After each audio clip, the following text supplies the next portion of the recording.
Good evening, gentlemen. My name is Sergeant Santiago. Today class is on the levels of leadership. We better be mindful in here about the COVID-19 restrictions. Keep 6 feet apart. In case of a fire, we got one exit right in front of me in here and one on the right.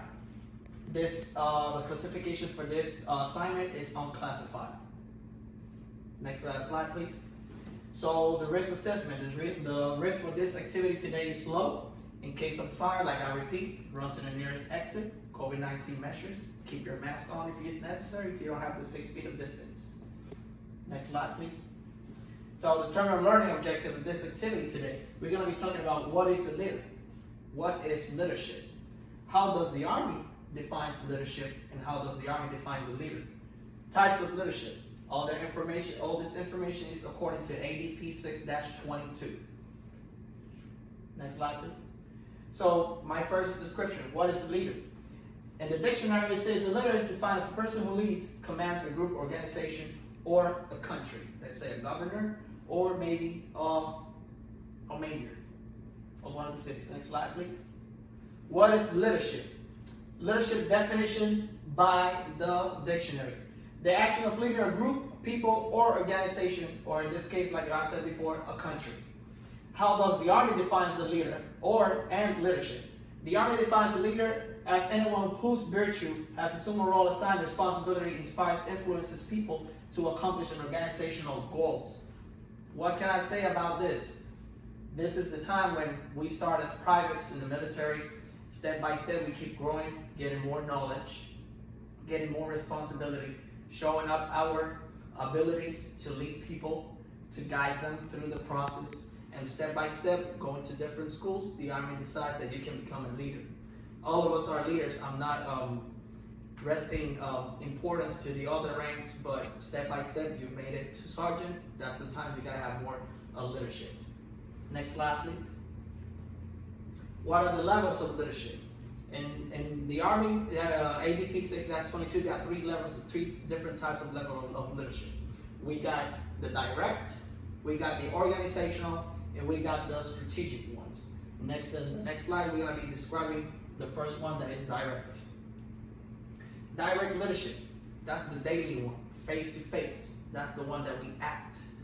That's the one that if we take an example during the day, it's going to be in the motor pool. We got certain things that we got to be doing, a morning PMCS. Make sure that we are in the correct channel. Individual leadership, this is the time where we divide by squads. We divide each platoon by squads. Every squad got a duty to do during the day and walking by. Improve the tasking speed. When I say about improve the tasking speed, it's that we can do things happen faster. We can make everything go during the day before the time of close-up. We're gonna have to have everything done by the timeline. NCOs act according to the work plan, influence, guide, and direct lower ranks. So what this means? This means about the leader.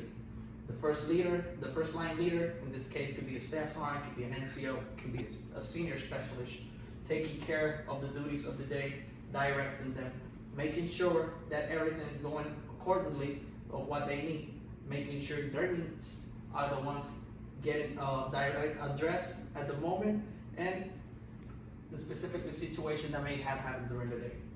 Next slide, please. Organizational. The organizational one is the one that guides a larger amount of people. That's the one that got us, as in the military, on post. We got the civilian organization too. They got larger subordinate level. This is the part where we start getting more ranks involved. We're gonna start getting battalion commanders, sergeant majors. We're gonna start having captains leading the lieutenants. In this case, we can have sergeant first class as a platoon sergeant, and we can break down from there as E6s, staff sergeants, and junior enlisted. It extends from battalion to installation. In this case, all came together and form up what we have on Fort Benning. Usually, they don't have immediate results because all these issues and all the stuff that can pop during the day, they have to be sent in. They gotta go upper each requisition gotta go upper levels at the same time. They plan the training exercises and upcoming events. Those are the ones that gave us the guide of what are the upcoming events of training, maybe a field or range, maybe a deployment. Next slide, please. Strategic. Execute the big alterations on the structure of an organization. These are the ones that make the big changes on the military or the organization. It doesn't matter. It doesn't have to be the military at this moment. These are the ones that take the bigger decisions, the one that creates the mentorship that we need from lower people.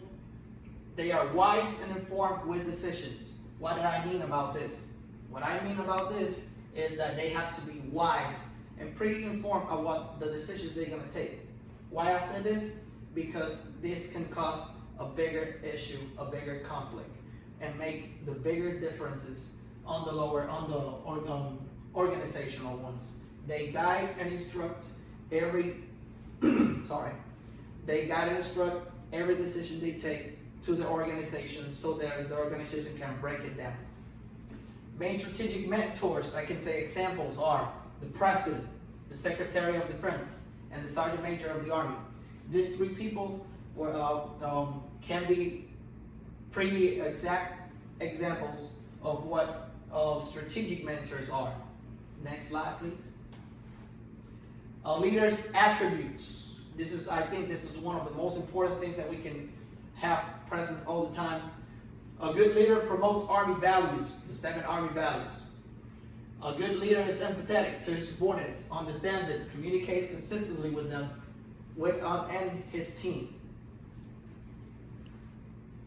Big qualities of leader, levels of leader that it has to be. Be, know, do. You gotta have character, values, empathy, warrior ethos, service and discipline, presence, professional bearing, wearing the proper uniform at the correct time, wearing OCP that looks wearable and doesn't look worn off.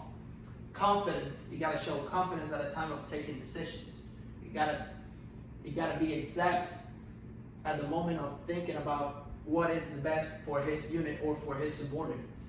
Intellect, gotta have the mental agility, gotta have the judgment to make the correct decisions so that it doesn't affect anybody else. Innovation, come with innovative ideas, how to make the job better, how to perform better, how to look for a solution that it can be the best for the unit, for the organization, and the best for his soldiers. Achieves, gets results. At the end of the day, did the task got completed? Did everything got done by the timeline? Did everything stop during the time because he didn't have the ability to achieve? Integrate tasks, roles, resources. This is the one that teaches. The leader that walks step by step with his soldiers to make them be better during the day is the one that is good on PT, help his soldiers to be online with the PT, have PT sessions, interact with his soldiers to make sure that his soldiers doesn't have any issues with the APFT, and improves them, helps them to improve, creates a plan of work that they can be successful at the day. Executes and adapts. When a man executes, he got an order from his platoon sergeant, he got an order for his LT, and they just started executing at the moment. They don't put any excuses to work. Adapts.